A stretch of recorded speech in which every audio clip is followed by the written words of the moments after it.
हरे कृष्णा। दोस्तों, मैं हूं आपका दोस्त संपत लोहार, एक और नए वीडियो के साथ नई जानकारी के साथ। मित्रों, आज हम चर्चा करेंगे गीता जयंती के बारे में। गीता जयंती क्या है, कब आती है, गीता जयंती क्यों मनाई जाती है और भगवान श्री कृष्ण ने गीता में क्या कहा, इस संक्षिप्त की जानकारी आज आपके बीच में हम साझा करने वाले हैं।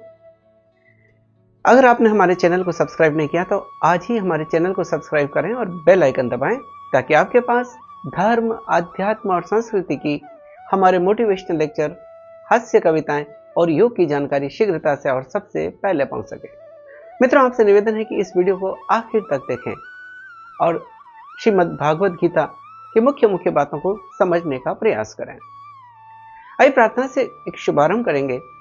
वसुदेव सुतं देवं कंस चाणूरमर्दनं देवकी परमानंदं कृष्णं वंदे जगद्गुरुं, कृष्णं वंदे जगद्गुरुं। मित्रों, गीता जयंती क्या है? सबसे पहले बात शुरू करते हैं श्रीमद् भागवत गीता के बारे में। भगवान श्री कृष्ण ने श्रीमद् भागवत गीता का उपदेश अर्जुन को दिया था मार्गशीर्ष शुक्ल पक्ष की एकादशी को, आज से करीब 5162 वर्ष पूर्व कुरुक्षेत्र के मैदान में। जब अर्जुन मोहग्रस्त होकर युद्ध के या अपने कर्तव्य से विमुख हो रहा था, तब भगवान श्री कृष्ण ने जो ज्ञान दिया वो है श्रीमद् भागवत गीता। श्रीमद् भागवत गीता विश्व की एकमात्र ऐसी ग्रंथ है, एकमात्र ऐसा ग्रंथ है जिसकी जयंती मनाई जाती है, और यह जयंती मनाई जाती है मार्गशीर्ष शुक्ल पक्ष की एकादशी को। इस एकादशी को मोक्षदा एकादशी भी कहा जाता है। श्रीमद् भागवत गीता को कई बार हम गीतोपनिषद भी कहते हैं। गीता अगर कहा जाए तो यह महाभारत के कुल 18 पर्व हैं, उसमें से छठा पर्व आता है भीष्म पर्व, उसका हिस्सा है। गीता को प्रस्थान त्रयी भी कहा जाता है, यानी प्रस्थान त्रयी देखा जाए तो यह मनुष्य के उद्धार के एक तरह से उद्धार, मनुष्य का किस तरह से उद्धार हो उसके लिए 3 अगर ये कहें राजमार्ग हैं तो अतिशयोक्ति नहीं होगी। उसमें जो पहला दिया है मार्ग वो बताए हैं वैदिक प्रस्थान, उसमें जैसे उपनिषद आते हैं। दूसरा जैसे दार्शनिक प्रस्थान जिसमें ब्रह्म सूत्र आते हैं, और तीसरा है स्मार्त प्रस्थान जिसमें श्रीमद् भागवत गीता आती है। यानी कि यह प्रस्थान त्रय भी है, उसका हिस्सा है, और यह श्रीमद् भागवत गीता हर वर्ग के लिए, हर जाति धर्म के लिए, या कोई व्यक्ति किसी भी देश में हो, किसी भी धर्म का हो, किसी भी वर्ण का हो, किसी भी संप्रदाय का हो, सबके लिए उपयोगी है। तो श्रीमद् भागवत गीता का महत्व अपने आप में बहुत है, क्योंकि भगवान श्री कृष्ण के मुखारविंद से निकला हुआ जो गीत है, अगर हम यह कहें कि श्रीमद् भागवत गीता क्या है, अगर सरल शब्दों में हम समझें तो गीता प्लस भागवत, यानी गीता मतलब गीत अगर हम कह सकते हैं, और भागवत यानी भगवान के द्वारा, यानी जो भगवान के द्वारा गाया गया गीत है वो है श्रीमद् भागवत गीता। और यह ज्ञान भगवान श्री कृष्ण ने कुरुक्षेत्र के मैदान में अर्जुन को दिया था।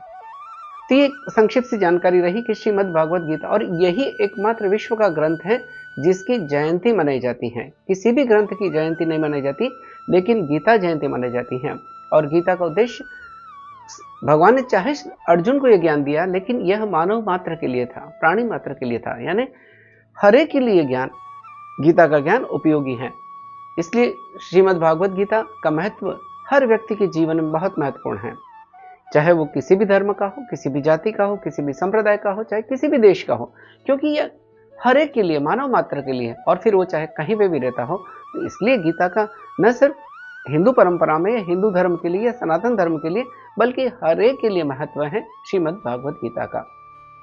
श्रीमद् भागवत गीता जिन्होंने अगर पढ़ी है तो बहुत अच्छी बात है, और अगर आप लोगों ने अभी तक श्रीमद् भागवत गीता नहीं पढ़ी है तो आपसे गुजारिश है कि श्रीमद् भागवत गीता जरूर पढ़ें, क्योंकि श्रीमद् भागवत गीता वो ग्रंथ है जिसमें जीवन की हर समस्याओं का हल निहित है।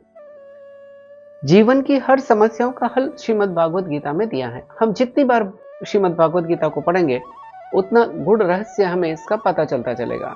जितना गहरी बार पढ़ेंगे, जितनी बार पढ़ेंगे हमें श्रीमद् भागवत गीता, उतना ही हमें नया नया अनुभव होगा। तो श्रीमद् भागवत गीता जिन्होंने पढ़ा है बहुत अच्छी बात है, और जिन्होंने अगर अभी तक नहीं पढ़ी है या जिनके पास श्रीमद् भागवत गीता है लेकिन सिर्फ हमने कपड़े में बांध कर रख रखी है, लाल कपड़े में बांध रखी है, तो उसको जरूर आज ही निकालें और जरूर पढ़ने की कोशिश करें। एक संक्षिप्त सा परिचय देता हूं जो नए साधक हैं या जिन्होंने श्रीमद् भागवत गीता अभी तक नहीं पढ़ी। देख, परिचय के हिसाब से मैं कहना चाहूंगा कि श्रीमद् भागवत गीता में कुल 18 अध्याय हैं। इन 18 अध्यायों में 700 श्लोक हैं। इन 700 श्लोकों में भगवान श्री कृष्ण ने 574 श्लोक कहे, यानी 574 श्लोक भगवान श्री कृष्ण ने कहे, 85 श्लोक अर्जुन ने कहे, 40 श्लोक संजय ने कहे और 1 श्लोक धृतराष्ट्र ने कहा है। इस तरह से 700 श्लोकों में श्रीमद् भागवत गीता निहित है। श्रीमद् भागवत गीता को हम इस तरह से भी समझ सकते हैं कि अगर हम उपनिषदों को अगर गाय कहें तो श्रीमद् भागवत गीता उसका दुग्ध है। अगर आपके पास 4 वेद पढ़ने का समय नहीं है, अगर आपके पास में 108 उपनिषद नहीं पढ़ सकते आप, अगर आप 18 पुराण नहीं पढ़ सकते, तो श्रीमद् भागवत गीता पढ़ें, उसमें सब कुछ सारे ग्रंथों का सार निहित है। तो श्रीमद् भागवत गीता का हमारे जीवन में बहुत ही महत्व है। श्रीमद् भागवत गीता भगवान श्री कृष्ण ने अर्जुन को सुनाई थी। अर्जुन जब कुरुक्षेत्र के मैदान में, जब जैसा हम जानते हैं महाभारत का जब युद्ध के दौरान जब अर्जुन ने देखा कि उसको किन किन के साथ युद्ध करना है, और जब अर्जुन देखते कि उनके सामने सारे सगे संबंधी खड़े हैं, कोई गुरु खड़े हैं, पितामह खड़े हैं, आदि खड़े हैं, तो वह मोहग्रस्त हो गया और जब अपने कर्तव्य पथ से विमुख होने लगा, तब भगवान श्री कृष्ण ने उसको गीता का उपदेश दिया था, और वो दिया था कुरुक्षेत्र के मैदान में मार्गशीर्ष शुक्ल पक्ष की एकादशी को। इसलिए एकादशी जो मार्गशीर्ष शुक्ल पक्ष की एकादशी है उसे गीता जयंती के रूप में मनाया जाता है। जैसा मैंने बताया कि श्रीमद् भागवत गीता में कुल 18 अध्याय हैं। इन 18 अध्यायों में भक्ति योग भी है, ज्ञान योग भी है, कर्म योग भी है।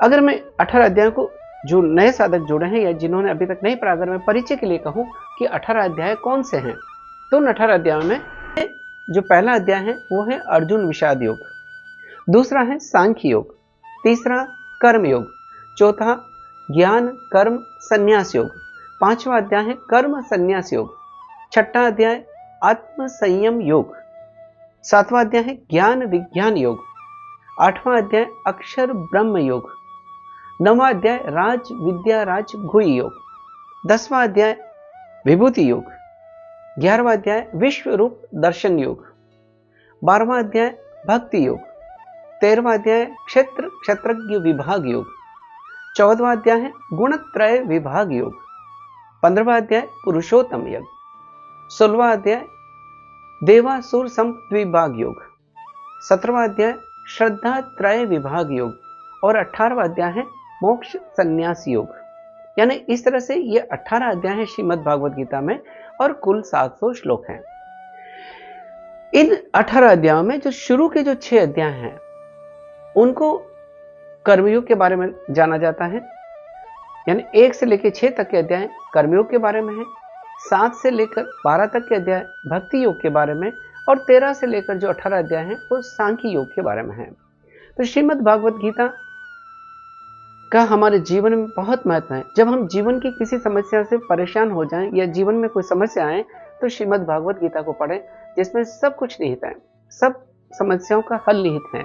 चाहे हमारे मानसिक परेशानी हो या और किसी तरह की या जीवन में जो विपरीत परिस्थितियां आ जाएं, तो किस तरह से हमें उसका सामना करना है, ये श्रीमद् भागवत गीता सिखाती है।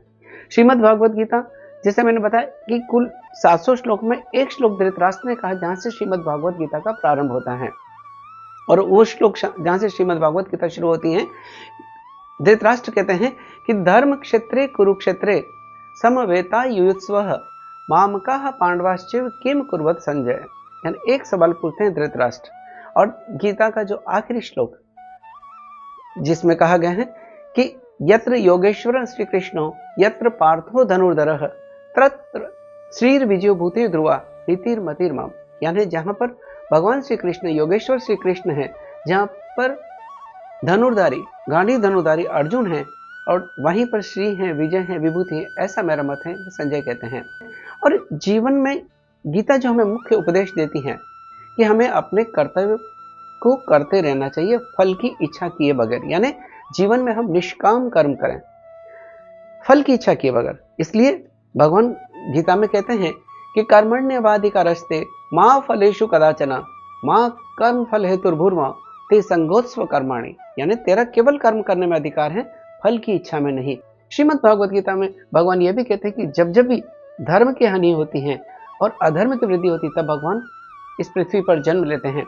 और तब भगवान कहते भी हैं कि यदा यदा ही धर्मस्य ग्लानिर्भवति भारत अभ्युत्थानम अधर्मस्य तदात्मनां सृजाम्यहम् परित्राणाय साधूनां विनाशाय च दुष्कृतां धर्म संस्थापनार्थाय संभवामि युगे युगे, संभवामि युगे युगे। यानी जब जब धर्म की हानि होती है, अधर्म का वृद्धि होती है, और तब भगवान इस धरती पर जन्म लेते हैं। और श्रीमद् भागवत गीता जब भगवान श्री कृष्ण बात करते हैं शरीर और आत्मा के बारे में, तब भगवान कहते भी हैं कि शरीर अलग है और आत्मा अलग है, और जो हमारे भीतर आत्मा है वो अमर अविनाशी है। तभी तो भगवान श्री कृष्ण गीता में कहते हैं कि नैनम छिंदन्ति शस्त्राणि नैनम दहति पावकः न चैनम क्लेदयन्त्यापो न शोषयति मारुतः, यानी ये शरीर के भीतर जो आत्मा है, इसको शरीर भी कई बार कहा जाता है, कि जिसे नैनम छिंदन्ति शस्त्राणि, जिसे शस्त्र नहीं काट सकते, जिसे अग्नि जला नहीं सकती, जिसे पवन सुखा नहीं सकते,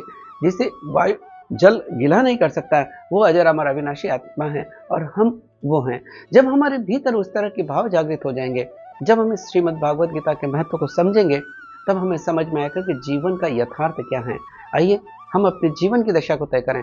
हम जीवन पथ पर चलते हुए जो भी कर्म करें, श्रीमद् भागवत गीता को उसके मूल में रखें, क्योंकि इसमें सब शास्त्रों का, उपनिषदों का, वेदों का सार निहित है, और ये हमें जीवन के हर पल पर एक नई दिशा देने वाली हैं। तो आइए श्रीमद् भागवत गीता को हम अध्ययन करें, पढ़ने की कोशिश करें, और अगर आपके पास में श्रीमद् भागवत गीता नहीं है तो ज़रूर खरीदें और इसको पढ़ने की कोशिश करें, और फिर देखें कि किस तरह से हमारे जीवन में परिवर्तन आता है, किस तरह से हमारी सोच में परिवर्तन आता है, किस तरह से हमारे विचारों में परिवर्तन आता है, और किस तरह से हम विपरीत परिस्थितियों में अड़ी खड़े रह सकते हैं। ये श्रीमद् भागवत गीता हमें सिखाती है। आइए श्रीमद् भागवत गीता जयंती पर हम आप सभी को शुभकामनाएं देते हैं, और श्रीमद् भागवत गीता में भगवान श्री कृष्ण ने जो राह दिखाई है, जो मार्ग दिखाए हैं, उसका अनुसरण करते हुए अपने जीवन की दशा को तय करें। इसी के साथ दोस्तों, ये अगर जानकारी आपको अच्छी लगी है तो इस वीडियो को लाइक करें, शेयर करें, कमेंट करें। इसी के साथ आपके दोस्त संपत लोहार को इजाजत दीजिए। जय हिंद, जय भारत, जय श्री कृष्ण।